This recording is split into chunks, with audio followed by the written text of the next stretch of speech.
On this episode of $1,000 Car Guy, we're going to be giving the Festiva a little lift in the back end, if you know what I mean. As some of you know, this is my LS Turbo Swap Ford Festiva. As others don't know, this is my LS Turbo Swap Ford Festiva. It's sitting on a Miata chassis and it is rubbing in the back a little bit when I move the car. So the rear bumper is catching on the tire and so is the inner fender. So I just need a little bit more space, which is where these come in. These are rubber spring spacers. They go in between the coils on your springs. Now these can be used in the front or the back depending on your suspension setup, but today we're going to install them and I'm going to show you how. The first thing I want to do is get a baseline height measurement of the rear fender so I know how much of a lift this is actually putting into the car. Currently we're at 21.5 inches. Next thing I want to do is break all the lug nuts loose. With all of them loose, we can now jack up the car. Once the car is at least supported by a jack stand, I'm using both a jack stand and a jack for added security. I'm going to go ahead and take the lug nuts all the way out and remove the wheel. With our wheel off, we can now see the exposed rear coil spring. The next thing you want to do is see if your new spacers can fit. So we're going right here, and as you can see, mine's a bit too tall, even on the shortest setting, to be able to fit inside. So you're going to have to find a way to separate the coil springs from each other so that you can slide the block in. You'll notice that the block has two different height settings, so you need to find the one that's going to work for you best and then fit it in place.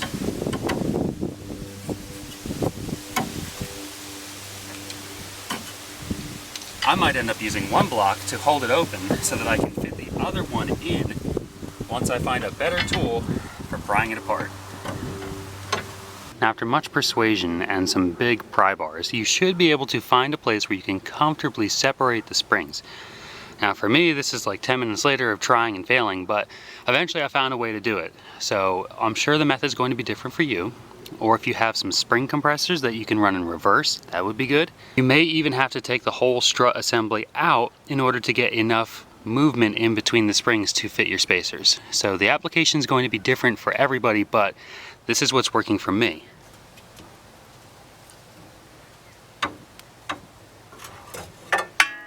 So now I've got both of them in there. I need to re-separate it so that I can slide them on opposing ends. So it's about 180 degrees apart from each other, well, as close as I could get it comfortably. And what that does is it evenly distributes the load from one side to the other on the springs. You have to have two in each spring, otherwise it will be unbalanced and it will want to shift to one side. Now what some people do with these is they end up, once you get it in the right spot, drilling a hole through the center all the way, preferably while it's not in the spring, and then you run a zip tie through here and around the coil spring. That way it can't fall out if you go over a large jump.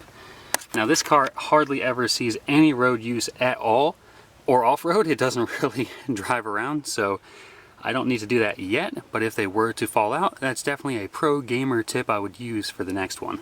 Let's go ahead and put the tire back on and see where she sits.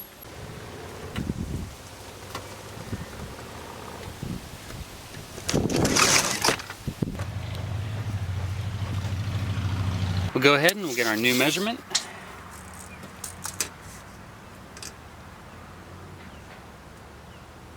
So I'm going to be honest, I had this thing back on the ground and I ended up with only 21.5 inches of clearance again. It seems stiffer, of course, but no more extra height. And I did fix the bumper that was catching on things before, but that's besides the point. So here we have the strut assembly removed from the bottom, so it's able to freely move, and you can see there is all this wiggle room in here. So once the spring was compressed, it is tighter, of course, but the distance between the coils normally is basically the same as this.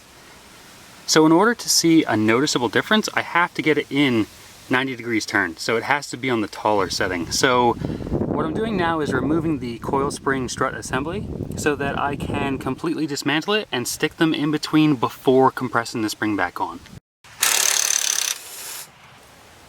There we have it. So I've got my assembly up here on my workbench, and there's only one nut that holds all of this compression in place now. So if I remember correctly, these weren't too bad on the Miata. Like, there's not a whole lot of spring force, but you need to be extremely careful when doing this. Normally you'd have this in a vise so that all the spring pressure wouldn't just fly out. Now, there have been people that died while doing this, so you need to be extremely careful. I'm probably going to set it on the ground and hold my foot on the spring and let the strut assembly just shoot out, but again, I think it wasn't that bad. I was right in my assumption that there wasn't that much tension on the spring, but still, absolute extreme caution is required to do this, so please have your wits about you. So here you can see I have the spring off the strut, and I managed to flip the compressor around backwards and add a nut so that it works as a spreader, and that was enough room to get both of the blocks in the long direction, so hopefully that gives me the much needed space that I need. So now that I have the blocks in place where I want them, I'm going to go ahead, loosen this up, and take that out so that I can flip everything back around and I can compress the springs so that we can put it back on the other strut assembly. A little while later, you can see that I've got the original spring back on the strut, and I've got my spacer blocks in, and they're in the long position. And they are definitely being squished now, so they are already probably fully compressed before we put this back in. So now the spring can only move on these two ends instead of in here. So hopefully that gives us a big difference. Let's go put it back in. Alrighty, so I'm about to let it down, and we're hoping to see a big difference. Or at least a difference.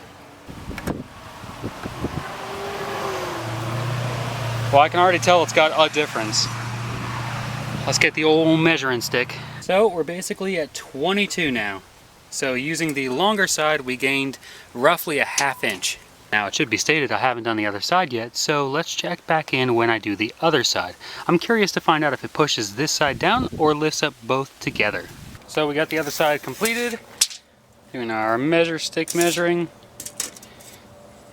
and it's right around 22 inches right to the bottom of the fender. Let's check out the other side. Right about 22 inches to the bottom of the fender, so that's pretty good. It's even. It also means that our welds are pretty close, at least for this project.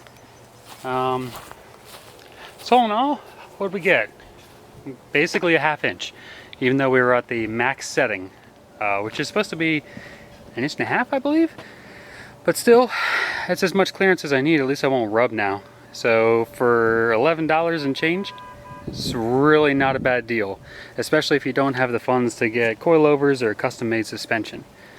Well, I think that's going to wrap up this episode of $1,000 Car Guy. Whew, I'm tired. Thanks for watching. I'll see you on the next episode.